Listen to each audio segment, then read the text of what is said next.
Dear students, welcome to our YouTube channel Krishna institute Tohana.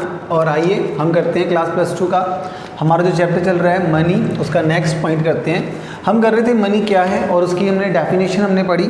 Money आपको बताया गया था क्या है, ये एक मीडियम ऑफ एक्सचेंज होता है। अगर आप कोई गुड्स परचेज करते हैं मार्केट से, कोई भी वस्तु कोई भी चीज़ अगर आप खरीदते हैं तो बदले में हम क्या दे सकते हैं, उसे मनी देते हैं। ये क्या करता है, मैक्सिमम सेटिस्फैक्शन उस पर्सन को दे सकता है। इससे क्या होता है, एक और इम्पोर्टेंट चीज़, हम किसी भी कमोडिटी की वैल्यू को मेज़र कर सकते हैं आसानी से। इसे स्टोर करना काफ़ी इजी है। इसीलिए हमने कल जो जाना था इसकी लीगल डेफिनेशन पढ़ी और इसकी फंक्शनल डेफिनेशन हमने पढ़ी। लीगल डेफिनेशन क्योंकि गवर्नमेंट का एक ऑर्डर है कि आपको इसके बदले में सामान देना ही होगा, इसलिए हम इसको क्या बोलते हैं, फियाट मनी, या गवर्नमेंट की तरफ से एक ऑर्डर, एक अथॉरिटी होती है।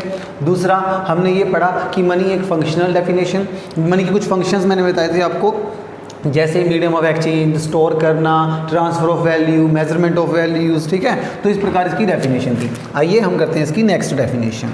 तो आज हम करने वाले हैं इसकी नैरो एंड ब्रॉड डेफिनेशन। सबसे पहले नैरो डेफिनेशन ऑफ मनी, ठीक है। नैरो डेफिनेशन ऑफ मनी में क्या होता है कि हमें क्या लेना है, मनी में किन किन चीज़ों को ऐड करना है, किन चीज़ों को हम मनी में शामिल करते हैं। तो उसमें सबसे इंपॉर्टेंट चीज़ आती है और वो है हमारे नोट्स। हाँ जी, आपको सबको मालूम है नोट्स होते हैं, जैसे 1 रुपये का नोट है, 5 रुपये का, 10 रुपये का नोट है, 50 रुपये का भी होता है, 100 का भी है, 500 का भी है, 2000 का नोट है। तो हमारे जो नोट्स हैं हम उसमें इसमें इंक्लूड करते हैं। हमारे जो कॉइन्स हैं, ठीक है ना, हमारे जो कॉइन्स हैं वो भी क्या करते हैं, हम नैरो डेफिनेशन मनी में हम इनको काउंट करते हैं। मतलब जो फंक्शनल डेफिनेशन है, जो इनके काम है, उसको ध्यान में रखते हुए हमने क्या रखा, पेपर के जो नोट्स बनते हैं, हमारे कॉइन्स हमारे बनते हैं, और हमारा जो क्या है डिमांड डिपॉजिट्स हैं, डिमांड डिपॉजिट्स। ये 3 चीज़ें जो हैं, 1, 2 और ये 3, तो टोटल 3 चीज़ें हैं जो मैं क्या करता हूँ, आपके पहले पेपर के नोट्स, जो भी आपके एक 10 रुपये का नोट है, 50 रुपये का है, ठीक है। कॉइन्स हो गए आपके, सिक्के आप क्या करते हो, ये भी मनी के अंदर हम इसको इंक्लूड करेंगे। और तीसरा मेन जो चीज़ है आपकी वो बता देता हूँ मैं आपको, वो है हमारे डिमांड डिपॉजिट्स। अब डिमांड डिपॉजिट्स क्या होते हैं, आपको सबको मालूम है कि लोगों का पैसा कहाँ जमा हुआ है। हमारा जो पैसा है वो कहाँ जमा होता है, बैंक में डिपॉजिट होता है। आजकल लोग क्या करते हैं, पोस्ट ऑफिस में भी क्या करते हैं, हमारा पैसा जमा हुआ है, तो ठीक है। तो बैंक में जमा है, पोस्ट ऑफिस में जमा है, और ये पैसा हमारा सारा क्या कहलाता है, demand deposits by the bank, ठीक है ना। और टोटली अमाउंट हो जाएगा हमारा, जो इनको सबको जोड़ के हमारी जो बनेगी, और वो क्या हो जाएगा हमारे लिए, मनी होगा। तो मनी की टोटल आपका जो काउंट करेंगे इसमें नैरो मनी में, तो हम क्या लेने वाले हैं, पेपर के नोट्स, कॉइन्स और हमारे डिमांड डिपॉजिट्स। अब बात करते हैं हमारा फंक्शनल मनी जो आपकी लेनी है, इसमें सारी डेफिनेशन लेनी है। जैसे आपको पता है मनी को क्या काम करती है, सबसे पहले तो इसको स्टोर करना काफ़ी ईजी था, ठीक है ना। कोई भी चीज़ है इसको मेज़र करना, ठीक है ना, मेजरमेंट करना होता है, ठीक है, और ट्रांसफ़र करना, ठीक है ना, और एक कॉन्ट्रैक्चुअल पेमेंट के लिए है ना, डेफर्ड पेमेंट के लिए, पेमेंट्स के लिए, ये सारे क्या इसके फंक्शंस हैं। और मनी के जो फंक्शंस हैं वो सारे के सारे ध्यान में रखते हुए, जो नोट हैं, कॉइन्स हैं और डिमांड डिपॉजिट्स हमारे हैं, ये सारे के सारे किसमें इंक्लूड करने हैं आपने, हमारा जो मेन पॉइंट है वो क्या है, मनी, और इसमें ये सारे इंक्लूड हो जाते हैं। तो ये क्या है, हमारी सारी नैरो डेफिनेशन ऑफ मनी होती है, जिसमें हम इन चीज़ों को क्या करते हैं, इंक्लूड करते हैं। उसके बाद सेकेंड जो चीज़ है हमारी वो है ब्रॉड डेफिनेशंस, ठीक है ना। ब्रॉड डेफिनेशन में क्या होता है, ब्रॉड डेफिनेशन में क्या है, हमने क्या लेना है, ब्रॉड डेफिनेशन ऑफ मनी, ठीक है। अगर ब्रॉड बात करें, ब्रॉड डेफिनेशन पूरा लिख देता हूँ मैं, पूरा डेफिनेशन ऑफ मनी, ठीक है। ब्रॉड डेफिनेशन में क्या लेना है आपको, ये सारी चीज़ें, नोट्स हैं, कॉइन्स हैं, डिमांड डिपॉजिट्स हैं, टोटली ये सब इंक्लूड करोगे। प्लस आपको एक चीज़ और इंक्लूड जो करनी है वो क्या है, वो आपको करना है कि अगर कोई नियर मनी एसेट्स हैं, क्या हैं, near money assets. Near money assets क्या होती हैं, एक ऐसी संपत्ति जो हमने क्या किया हुआ है, जिसे हम तुरंत ऑन डिमांड क्या देती हैं, convert in cash on demand, यानी कि जैसे ही आप डिमांड करोगे तुरंत आप उसे क्या कर सकते हैं, कैश में कन्वर्ट करा सकते हैं। कोई बॉन्ड है या कोई भी सिक्योरिटीज़ आपने खरीद रखी हैं जिसको आप क्या कर सकते हो, कभी भी उसे दे करके कैश ले सकते हो, तो वो क्या कहलाती है हमारी नियर मनी एसेट्स। तो अगर आप क्या करें, नोट्स, कॉइन्स, पेपर, डिपॉजिट्स वगैरह हैं सारे, ये सारे इंक्लूड कर लें, प्लस आप जो क्या ले लें, ऐसी चीज़ें जो बहुत जल्दी कैश में कन्वर्ट हो जाती हैं, ये सारी क्या कहलाती है हमारी ब्रॉड डेफिनेशन ऑफ मनी, जिसमें हम क्या लेंगे, total paper note, coins, demand deposit और near money. Dear students, welcome to our YouTube channel Krishna institute आना। और आज हम करेंगे हमारा क्लास +2 का जो हमारा चैप्टर चल रहा है मनी, उसका नेक्स्ट पॉइंट। मनी में हमने अभी तक क्या कर लिया है, barter system of exchange system हमने कर लिया है, जिसमें कॉमोडिटी इकोनॉमी होती है, वस्तु के बदले वस्तु ली जाती थी। उसके बाद मनी हमने पढ़ा कि कैसे बार्टर सिस्टम की कुछ कमियां थी, ड्रॉबैक्स थी, जिसकी वजह से क्या ओरिजिन हुआ, मनी का ओरिजिन हुआ, इसकी हमें बहुत ज़रूरत पड़ने लगी। अब बात करते हैं इसकी डेफिनेशंस की। तो डेफिनेशन भी हमने इसकी जान ली है, लीगल डेफिनेशन हमने पढ़ी, फंक्शनल डेफिनेशन हमने पढ़ी, और नैरो और ब्रॉड मनी की जो डेफिनेशन हमने वो पढ़ी। आज हम जो पढ़ने जा रहे हैं, हमारा नेक्स्ट पॉइंट वो है हमारा money value of money. Next point है हमारा मनी वैल्यू ऑफ मनी, और एक होती है commodity value of money, commodity value of money. ठीक है, तो मनी की दो वैल्यूज़ मैं यहाँ ले रहा हूँ, एक है मनी की मनी वैल्यू और एक होती है मनी की कॉमोडिटी वैल्यू। दो अलग अलग बातें हैं। सबसे पहले बात करते हैं मनी की, कौन सी, मनी वैल्यू। अब मनी वैल्यू क्या होती है, जो उस नोट पर लिखी होती है। जैसे मान लीजिए ये आपका नोट है, ठीक है, इसके ऊपर लिखा है 500 रुपीज़, ये 500 रुपये का नोट है, ठीक है, और ये 500 रुपये में चलेगा, तो ये क्या है, इसकी मनी वैल्यू होती है। तो रुपए के नोट पर या जो भी करेंसी आपकी है उसको जितने रुपए में वो चलेगी, कितने रुपए का हम उससे सामान खरीद सकते हैं, उसकी मनी की परचेजिंग पावर क्या है, वो क्या कहलाती है, उसकी मनी वैल्यू ऑफ मनी कहलाती है। तो जो 1 रुपीज़ नोट है तो उससे 1 रुपये का सामान आपको ले सकते हैं, 500 से 500 का, और 2000 का जो नोट होगा आप उसे 2000 रुपीज़ का सामान क्या कर सकते हैं, परचेज कर सकते हैं। तो मनी की जो करेंसी है हमारी, या उसको पेपर के नोट्स हैं, कॉइन्स हैं, ठीक है, उनके ऊपर जो अमाउंट लिखा रहता है जिससे आप उतने रुपए का सामान खरीद सकते हैं, वो उसकी क्या कहलाती है, मनी वैल्यू ऑफ मनी कहलाती है। ठीक है, तो बिल्कुल आसान पॉइंट है। मनी वैल्यू ऑफ मनी क्या होती है आपकी, ये आपकी जो करेंसी के ऊपर लिखा रहता है। ठीक है, अब आती है नेक्स्ट पॉइंट हमारा,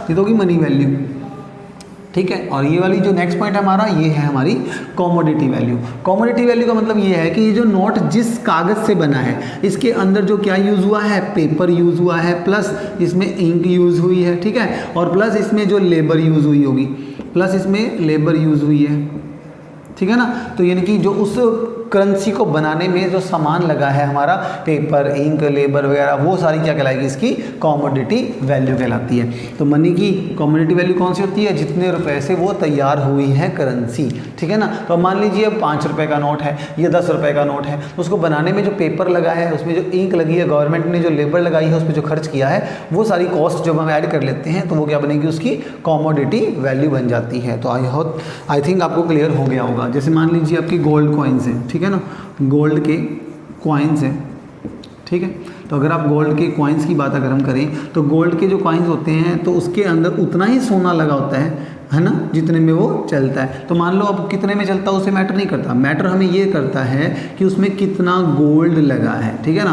तो अगर गोल्ड के जो कॉइन्स हैं उसमें जितना गोल्ड लगा है, उस गोल्ड की वैल्यू को हम क्या कहेंगे, मनी की कॉमोडिटी वैल्यू कहते हैं। पुराने टाइम में क्या चलते थे, गोल्ड के और सिल्वर के सिक्के, कॉइन्स वगैरह चलते थे, तो उनके अंदर क्या होता था, गोल्ड लगा होता था, तभी उसे गोल्ड कॉइन कहते थे। और सिल्वर के भी कॉइन्स होते हैं, ठीक है ना, तो उनमें क्या लगा होता था, सिल्वर लगा होता था। तो उस जो जिस मेटल से, जिस चीज़ से वो बना है, उसमें क्या लगी हुई है, वो क्वांटिटी ऐड की गई है, उसको बोलते हैं उसकी कॉमोडिटी वैल्यू। ठीक है, तो अगर पेपर के नोट्स हैं तो पेपर की जो इंक वगैरह है, पेपर लगा है उसमें वो हो गया, गोल्ड कॉइन्स हैं तो गोल्ड लगा है, सिल्वर कॉइन्स हैं तो सिल्वर लगा है, और भी किसी मेटल का अगर वो कॉइन है आपका, तो जो मेटल उसमें लगा है जिससे वो तैयार किया गया है, वो क्या कहलाएगी, उसकी कॉमोडिटी वैल्यू कहलाएगी।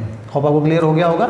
और जितने में वो चलता है, जो उसके ऊपर अमाउंट लिखा गया है, जितने में वो चलेगा, वो क्या कहलाएगी, उसकी मनी वैल्यू कहलाती है। तो होप आपको क्लियर हुआ कि आपकी मनी वैल्यू क्या होती है, जो उसके ऊपर अंकित होता है अमाउंट, वो लिखा हुआ है उसके ऊपर जो वो तो होती है उसकी मनी वैल्यू, और जब जितने में उसको बनाया गया है वो क्या होती है उसकी कमोडिटी वैल्यू होती है। जिस करेंसी जिस भी मेटल से बना है वो आपकी कमोडिटी वैल्यू कहलाती है। ठीक है, तो अब मनी एसेट्स और नियर मनी एसेट्स आपको पता चली गई हैं। मनी एसेट्स हमारी कौन सी होती थी, जो करेंसी है, डिमांड डिपॉजिट्स होते हैं। और नियर मनी एसेट्स कौन सी होती हैं, जिनको तुरंत आप ऑन डिमांड जब आप चाहें तब कैश में कन्वर्ट कर सकते हैं। जैसे चेक है, ड्राफ्ट हैं। अब नॉर्मल सी बात है, चेक पर अगर अमाउंट लिखा गया आप जब चाहें बैंक में जाएँ और अपने पैसे कैश निकलवा सकते हैं, तो वो क्या कहते हैं, नियर मनी एसेट्स हो जाती हैं आपकी। ठीक है, अब बात करते हैं हमारा नेक्स्ट पॉइंट। नेक्स्ट पॉइंट है हमारा क्लासिफिकेशन ऑफ मनी। मनी को कुछ कैटेगरी में डिवाइड किया गया है। आज हम बताएंगे आपको कि मनी को कितने पार्ट्स में डिवाइड किया गया है, उसकी क्लासिफिकेशन के बारे में जान करेंगे। ठीक है, तो वन बाय वन हम जानते हैं कि मनी के कितने पार्ट्स किए गए हैं। मनी को कुछ पार्ट्स में डिवाइड किया गया है। तो सबसे पहले जो मनी का पार्ट है डिटेल के साथ हम बताएंगे आपको। तो नंबर 1 फर्स्ट पार्ट जो है हमारा मनी का वो है full bodied money. Full bodied money, हाँ जी, फुल बॉडी मनी कौन सी होती है। अब फुल बॉडी मनी क्या होती है कि जिस भी करेंसी को तैयार करने में जो उसकी कमोडिटी वैल्यू है और उसकी जो मनी वैल्यू है दोनों क्या होती हैं, सेम होती हैं। उसे हम क्या बोलते हैं, फुल बॉडी मनी बोलते हैं। मान लीजिए एक कॉइन है, ठीक है, और ये कॉइन क्या बना हुआ है, गोल्ड से बना है। किससे बना है, गोल्ड से बना है। और ये जो कॉइन है ये कितने में चलता है, मान लीजिए इसमें गोल्ड लगा है कितने रुपए का, 5000 रुपीज़ का गोल्ड लगा है। तो ठीक है, तो ये कितने में चलेगा, 5000 में ही चलेगा। तो ये क्या कहलाएगा, फुल बॉडी मनी कहलाती है। मतलब जो पेपर के नोट्स हैं वो नहीं लेने आपको, आपको लेना है गोल्ड के, सिल्वर के जो कॉइन्स होते हैं। ठीक है ना, क्यों, क्योंकि जो इनकी कमोडिटी वैल्यू होती है, क्या होती है इनकी कमोडिटी जो वैल्यू है वो किसके इक्वल हो जाती है, इनकी मनी वैल्यू जो है उसके इक्वल हो जाती है। तो अगर कमोडिटी वैल्यू मनी वैल्यू के क्या हो जाए, बिल्कुल बराबर हो जाए, मतलब जितने में उसका मेटल लगा है, जितने का उस पर क्या लगा है, गोल्ड लगा है, उतने में ही वो करेंसी चलती है। उसकी मार्केट वैल्यू उतनी है, परचेजिंग पावर क्या है उसकी, उतनी है। तो ठीक है, तो उसकी वैल्यू क्या होगी, जितनी भी वैल्यू है उतने में ही आप उसको सेल कर सकते हो, उतने रुपए ही आपको मिलेंगे। मान लो आप 5000 रुपये वाला गोल्ड कॉइन देते हो ना, तो आपको 5000 रुपये का ही सामान आपको मिलेगा। तो उनकी कमोडिटी वैल्यू और मनी वैल्यू क्या है, दोनों बिल्कुल सेम होती है। उसे हम क्या बोल रहे हैं, फुल बॉडी मनी कह रहे हैं। ठीक है ना, होप आपको क्लियर हुआ होगा फुल बॉडी मनी क्या होती है, जिसमें कमोडिटी वैल्यू और मनी वैल्यू क्या है, दोनों इक्वल हो जाती हैं, वो हमारी होती है फुल बॉडी मनी। ठीक है, तो करेंसी की money value commodity value same है। ठीक है, नेक्स्ट पॉइंट है रिप्रेजेंटेटिव।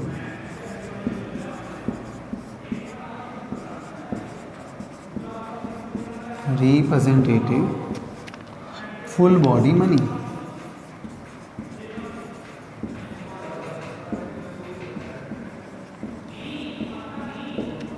ठीक है, रिप्रेजेंटेटिव फुल बॉडी मनी कौन सी होती है भाई, ये वो मतलब कॉइन्स। अब इसमें वो आते हैं हमारे पेपर नोट्स वगैरह। ठीक है ना, इसमें आ जाएंगे हमारे सारे के सारे कौन से आएंगे, हमारे पेपर नोट्स। ठीक है, पेपर नोट्स क्या मतलब हुआ इसका, देखो पेपर नोट्स का मतलब ये हो जाता है कि आपने क्या किया, 500 रुपये का नोट है, मान लो, एक वही चीज़ है, मैं दिखा देता हूँ आपको कि 500 रुपीज़ का आपके पास क्या है, एक नोट है। ठीक है, अब ये रिप्रेजेंटेटिव है। क्या आपको लगता है कि 500 रुपये के नोट के अंदर 500 रुपये का मटेरियल लगा है, क्या इसकी कमोडिटी वैल्यू मनी वैल्यू से क्या है, ज़्यादा है, नहीं, ऐसा नहीं है। इस बार क्या है, जो कमोडिटी वैल्यू है ना, कमोडिटी जो वैल्यू है किसकी, करेंसी की, कमोडिटी जो वैल्यू है करेंसी की उस मनी वैल्यू के बराबर नहीं है। ठीक है ना, बराबर का मतलब इस बार मनी वैल्यू क्या है, ज़्यादा है। कमोडिटी वैल्यू से मनी वैल्यू क्या है, ज़्यादा है। अरे भाई 500 रुपये का नोट जो मार्केट में 500 का चल रहा है, उसमें जो कागज़ लगा है, उसमें जो धातु लगी है जिससे वो बना है, शायद आई थिंक मेरे ख्याल से वो क्या होगा, 500 से कम ही होगा। वो 400 का भी हो, चाहे 400 हो, 300 हो या 100 रुपये का ही क्यों ना हो, कितने का भी हो, बट 500 से क्या रहेगा, हमेशा छोटा ही रहेगा। तो ये कौन सी हमारी जो मनी होती है उसे बोलते हैं रिप्रेजेंटेटिव फुल बॉडी मनी, जिसको हम कहते हैं। तो इसमें क्या होता है, फुल बॉडीड कॉइन्स नहीं आते हैं। इसमें गवर्नमेंट के द्वारा जो कॉइन दिए जाते हैं, पेपर नोट्स वगैरह होते हैं, फुल बॉडी मनी इनको हम कहते हैं, ठीक है ना। तो पेपर के नोट्स होते हैं, वो चीज़ें आपने इनको लेना है। तो मेन चीज़ आपको क्या याद रखनी है, फुल बॉडी मनी के अंदर क्या होता है कि जो भी करेंसी है आपकी, पेपर के जो नोट्स हैं वो फुल बॉडी मनी है।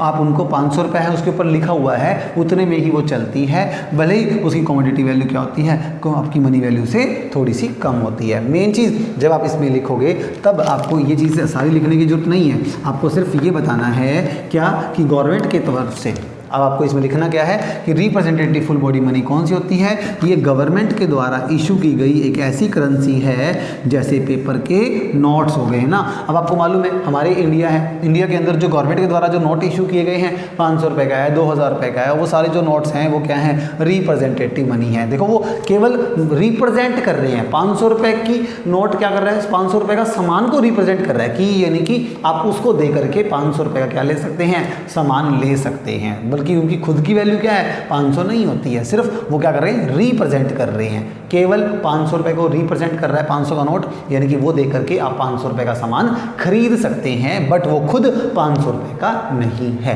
तो उसे बोलते हैं रिप्रेजेंटेटिव आपकी फुल बॉडी मनी। मेरे ख्याल से क्लियर हो गया होगा आपको। तो गवर्नमेंट के द्वारा से हमारे को क्या दिया गया है, जो पेपर के नोट्स हैं इन्हें हम क्या कहेंगे, आपके फुल बॉडी मनी। एक चीज़ और लिख सकते हैं इसमें हम क्या, कि इनकी जो मार्केट वैल्यू है, मार्केट वैल्यू जो होती है इनकी, ठीक है ना, वो आपकी क्या रहेगी यहाँ पर, मतलब ज़्यादा नहीं है, मतलब ना के बराबर मान के चलो। अगर इनकी मार्केट वैल्यू देखा जाए तो वो क्या होगी, 9 है, ठीक है ना। मान लीजिए 500 रुपये का नोट है, ठीक है, और उस पर गवर्नमेंट के साइन नहीं है, गवर्नमेंट उसे नहीं अप्रूव करती है। आप किसी भी सिंपल कागज़ है, मान लीजिए एक सिंपल कागज़ है, उस पर लिख दे 500 रुपये, ले भाई, और ये दे करके मार्केट में चल पड़े, क्या आपको लगता है सामान आ जाएगा उसका? नहीं। क्यों? क्योंकि गवर्नमेंट की तरफ से ऑर्डर नहीं है। जब तक गवर्नमेंट की तरफ से ऑर्डर नहीं मिलता, गवर्नमेंट की तरफ से आपको परमिशन नहीं मिलती, अथॉरिटी नहीं मिलती, तब तक आपको 500 रुपये का सामान नहीं मिल सकता। यानी कि जब तक गवर्नमेंट के इस पर गवर्नर के सिग्नेचर नहीं है, तब तक उनकी मार्केट वैल्यू क्या रहती है, 0 रहती है। होप आपको अब तो अच्छे से क्लियर हो गया होगा कि रिप्रेजेंटेटिव फुल बॉडी मनी क्या है। केवल ये 500 रुपये का नोट 500 रुपये की परचेजिंग पावर को क्या कर रहा है, केवल रिप्रेजेंट कर रहा है कि आप उससे 500 का सामान खरीद सकते हैं। बिकॉज गवर्नमेंट क्या करती है, आपको ऑर्डर दे रखा है, गवर्नमेंट ने बोला है कि आप इससे इतने रुपये का सामान क्या करें, परचेज कर सकते हैं, ठीक है। तो ये रहेगा हमारा कौन सा, फुल आपकी representative full body money paper के, जिसमें नोट्स आप ले सकते हैं जो गवर्नमेंट के द्वारा क्या किए जाते हैं, इशू किए जाते हैं, और इनकी कोई मार्केट वैल्यू नहीं होती है, ठीक है। और तीसरा और जो लास्ट पॉइंट है हमारा वो है क्रेडिट मनी। क्रेडिट मनी के कुछ टाइप्स भी हैं, वो भी आपको बताएंगे हम, ठीक है। नेक्स्ट पॉइंट हमारा क्रेडिट मनी। हाँ जी, क्रेडिट मनी क्या होती है, उधार मुद्रा। अब उधार मतलब क्या होता है, क्रेडिट मनी। अब इसमें आप सिंपली एक ही बस लाइन में आप इसको एक्सप्लेन कर सकते हैं कि जो इसकी कमोडिटी वैल्यू है ना, वो क्या होती है, मनी वैल्यू से कम होती है। यानी कि money value is more than commodity value।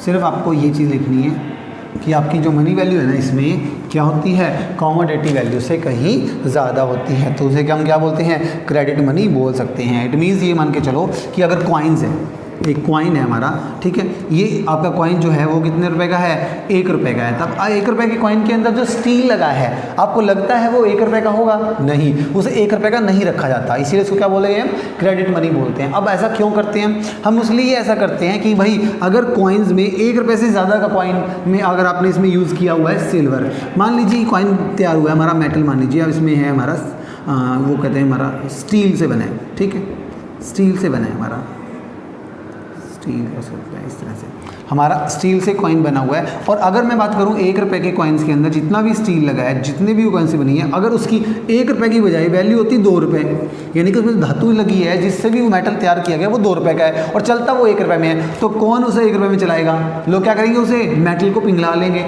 और उसका कहीं और यूज़ करना शुरू कर देंगे।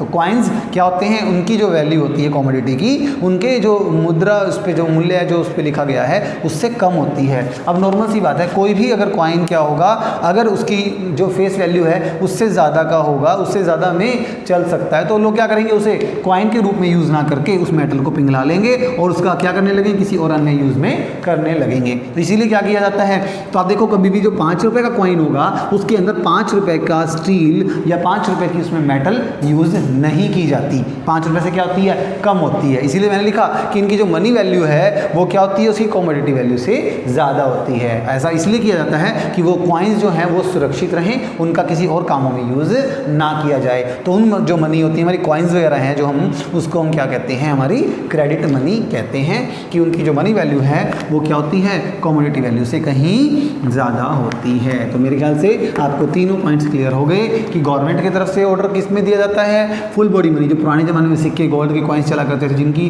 दोनों चीज़ सेम होती थी, और ये दो अलग अलग हैं आपके। ठीक है, अब आते हैं बात किसकी, हमारी क्रेडिट मनी की। जो क्रेडिट मनी कुछ टाइप्स हैं, आइए हम उनको और डिस्कस कर लेते हैं। होप आपको ये 3 पॉइंट्स क्लियर हो गए होंगे।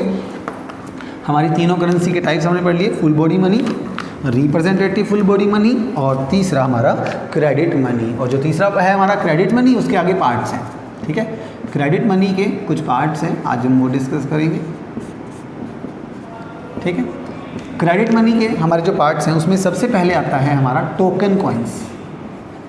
टोकन कॉइन्स, हाँ जी, सबसे पहले आता है हमारा टोकन कॉइन्स। अब टोकन कॉइन्स कौन से होते हैं भाई, हमारे पास आपको मालूम है कि हमारे इंडिया में जो करेंसी चलती है 1 रुपये का नोट, 1 रुपये का सॉरी कॉइन, आपके कॉइन चलता है 1 रुपये का कॉइन चलता है हमारे पास, 5 रुपीज़ का कॉइन चलता है, 10 रुपीज़ के भी कॉइन्स आ गए हमारे पास। ठीक है, तो हमारे पास कॉइन्स जो आए हुए हैं उन्हें हम क्या कह रहे हैं, टोकन कॉइन्स बोल रहे हैं। तो क्यों टोकन कॉइन इनको कहा जाता है, क्योंकि इनकी जो मार्केट वैल्यू है वो इनकी फेस वैल्यू से कहीं ज़्यादा होती है। ज़्यादा क्या मतलब, इनकी जो मेटल लगा है वही बात होगी, इनके जो अंदर मटेरियल लगा हुआ है इससे कहीं ज़्यादा होती है। मान लो इसके अंदर मटेरियल लगा होता है क्या, मान लो 1 रुपये में कितने का लगा हो गया, 75 पैसे का लगा होगा, 5 रुपये में क्या लगा होगा, 3 रुपये तक का लगा होगा, 10 रुपये में क्या लगा होगा, या 2 या 3 रुपये का या 4 रुपये का तो मटेरियल लगा होगा। तो इट मीन्स क्या जो मटेरियल लगा है वो क्या है, इनकी फेस वैल्यू से कहीं कम का लगा हुआ है। ठीक है ना, तो इन्होंने लिखा भी है। तो क्रेडिट मनी में ये आपका पार्ट आ जाता है कि इनकी फेस वैल्यू जो है, ध्यान रखना कमोडिटी वैल्यू में मेन तो यही याद रखो, कमोडिटी वैल्यू जो है मनी वैल्यू से क्या होती है, कम रखी जाती है। तो वो क्या करते हैं, केवल टोकन कॉइन्स है, आप इनका जिस काम के लिए बोला गया उसी के लिए यूज़ करो। अब 5 रुपये का काम आपका सिर्फ 5 रुपये का सामान दिलवाना है, आप उसको पिघला करके या तोड़ करके कुछ और चीज़ उससे नहीं बना सकते। अगर बनाओगे तो आपको लॉस होगा, क्योंकि वो उसकी जो मटेरियल है वो कितने का है, सिर्फ 3 रुपये का है। अगर आप मटेरियल का यूज़ करोगे तो उसे 3 रुपये मिलेंगे, अगर आप उसको सीधा डायरेक्ट सेल करते हो तो आपको 5 रुपये मिलेंगे। तो 2 रुपये का लॉस कौन करना चाहेगा। तो इसलिए इनकी कमोडिटी वैल्यू क्या रखी गई है, कम रखी जाती है, और उनकी फेस वैल्यू मार्केट वैल्यू क्या होती है, ज़्यादा होती है। तो इन्हें बोलते हैं हम टोकन कॉइन्स। नेक्स्ट पॉइंट है हमारा सेकंड, देखो मैंने भी बताया था ये, बस उसी के पॉइंट्स हैं, उनको आप समझेंगे सिर्फ। नेक्स्ट है रिप्रेजेंटेटिव। रिप्रेजेंटेटिव